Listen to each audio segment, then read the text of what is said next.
আসসালামু আলাইকুম গাইস। দীর্ঘ ৩-৪ দিন বৃষ্টির পরে আজকে রোদ উঠেছে আলহামদুলিল্লাহ। তো ভাবলাম হয়তোবা আমার জানলার মধ্যে অনেক শশা রয়েছে। তো সেই চিন্তা ভাবনা করে জানলায় গিয়েছিলাম। যাওয়ার পরে দেখি আলহামদুলিল্লাহ অনেক শশা আছে। তো এই জন্য আমি আমার কাকাকে, যে আমার কাছ থেকে এই কাঁচামালগুলা ক্রয় করে সে আমাদের জেলা শহরে বিক্রি হয়।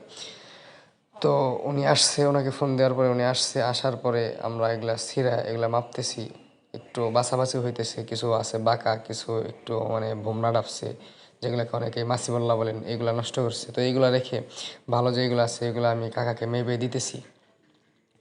তো আজকে দেখব কতগুলো হয়। তো এই পর্যন্ত যতবার আমি এই শশাগুলো ছিঁড়েছি, তো তার মধ্যে সবচাইতে বেশি এই প্রথমে উঠেছে। তো এগুলা মাপামাপির পরে আমরা সর্বশেষ যতটুকু আমাদের হয়েছে এই শশার ওজন, তাতে আমাদের সর্বমোট ওজন হয়েছে প্রায় 4.5 কেজির মতো। তো আমি এই 4.5 কেজি মাল আমার এই কাকাকে দিয়েছি। তো এটা মূলত আমার আল্লাহ হয়তো বা আমার সহায় ছিলেন, এর কারণে আমি এটা দিতে পেরেছি।